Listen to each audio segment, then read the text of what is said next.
Hello, I'm Glorious Liar, and this is another installation of my glitch explanation series.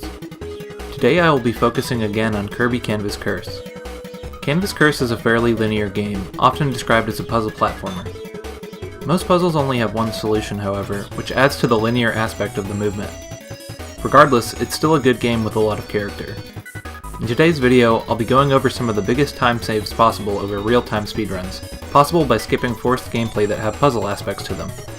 Let's begin. Before I get to the skips, I'll recap some task mechanics that are going to be helpful to perform these skips. Check out my other Canvas Curse videos on auto-scroller skips and mini-boss skips for more info on these exploits. First we have position correction, a failsafe mechanism that occurs when Kirby intersects with another line at a pixel-perfect position such that the line attachment state is ambiguous. This results in Kirby being instantly teleported back to the origin of the terminal line segment drawn. Doing this after the line being ridden has fizzled out results in incredible speed, as the rapid change in position is interpreted as speed. I'll refer to this as launching. With this much speed, Kirby can clip into obstacles or pass right through them. Additionally, Kirby can clip directly into obstacles or terrain if position correction is activated when the origin of the terminal line segment is inside it. Okay, enough recap. On to the skips. To measure the time saved for the following skips, I'll be comparing my tool-assisted speedrun to the current RTA world record. We'll call this 56:18. First I'll be showing off a skip in Rift Ruin's third sub-area. Normally you take a cannon to the top of a long vertical room, and tap destructible barriers as you fall to drop a new cannon that takes you where you want to go. The task has a much more direct route to the final cannon. By launching precisely through the thin barriers such that at none of Kirby's discrete positions do we collide with the terrain, we can get up to the cannon in 2 launches. The cannon's initial position at the top of the map is actually sufficient to get to the next screen. The task completes this in a mere 4 seconds, while the any % world record takes 23. That's 19 seconds saved. Next up is the second sub-area of Spectacle Space. Normally you go to both corners of a gigantic room with obstacles and enemies everywhere. There is also little ground anywhere to land on to refresh your ink reserves.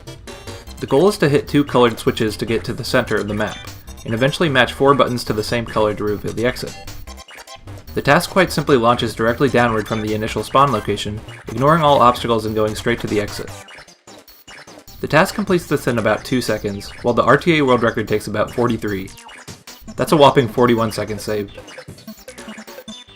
The next skip will be in the final room of Frozen Fantasy. In an RTA setting, you'd go all around the sub-area hitting green and purple switches that block and unblock the corresponding barriers. This is all done until you can reach a switch at the end that leaves both colors unblocked. The exit portal is surrounded by both colored barriers.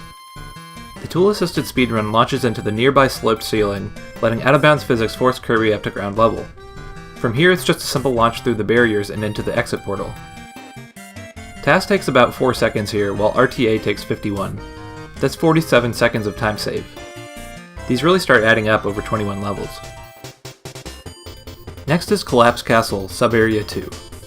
The challenge of this room is essentially survival, as the puzzles themselves aren't difficult. You've got push blocks, tubes, lasers, and more all thrown together in tight corridors.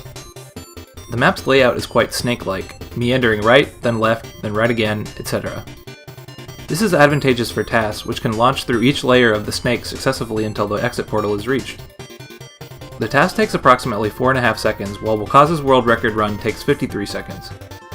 That's 48.5 seconds saved on one screen. Now for the final sub-area of Dungeon Dome. Typically in this area you go through meandering vertical passages with a multitude of enemies and obstacles in your way. Also for large swaths of the level, your vision is obscured by the terrain itself. The tool-assisted run here takes advantage of the vertical nature of the level, riding walls to get vertical speed quickly, and launching from the wall ride to the new destination quickly.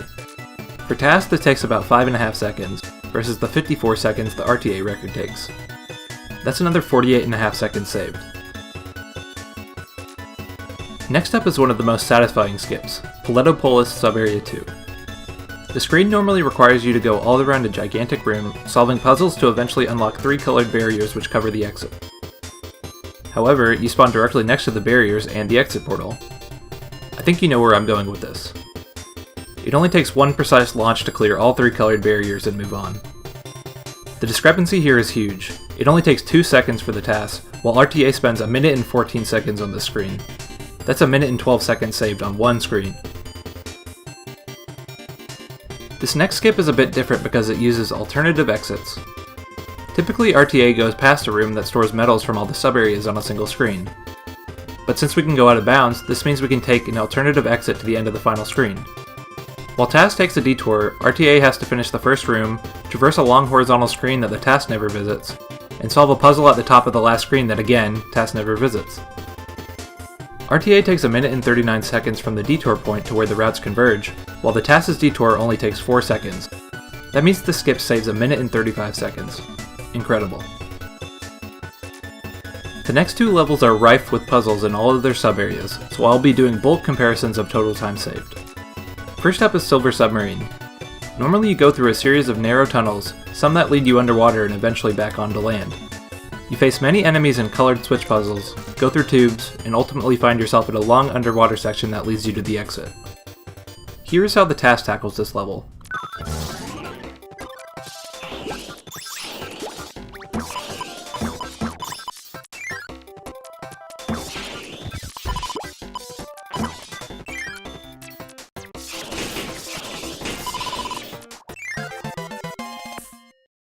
It only takes 18 seconds for the task to clear this level. Meanwhile, RTA takes 2 minutes and 33 seconds. That's 2 minutes and 15 seconds of time save. Last but not least, we have Silent Seabed. This level is almost completely underwater. In these long underwater sections, you will find enemies and damage sources galore, as well as frequent puzzles. Ultimately, you end in an underwater auto-scroller, which is as hellish as it sounds. The first room can be skipped with a simple launch, as there is only a thin barrier between the exit and the start. The second room has the exit portal directly above the start, so by clipping into the wall and wall riding for a short period, we can pop out directly next to the exit. All told, these 2 rooms take 7 seconds in task, while RTA took 1 minute and 38. The auto-scroller is an even bigger goldmine of time saved though. I went over this in my auto-scroller skips video, but the auto-scroller can be skipped by clipping out of bounds, riding the wall downwards to the appropriate height, and hitting the exit portal. This screen alone takes 11 seconds in task versus 1 minute and 37 seconds in RTA. In total, across all screens, 2 minutes and 57 seconds is saved. Given how long each level is, 3 minutes of time save is almost unfathomable. That's it for this video. I will probably take a break from Canvas Curse after this one, although I have a big video planned for it in the near future. Not sure where this series is headed at the moment, but it shouldn't take long to figure out. Thanks to anyone who has stuck with me through all the explanation videos. I appreciate all the comments, likes, and tweets of support that I've received since I began. Thanks for watching.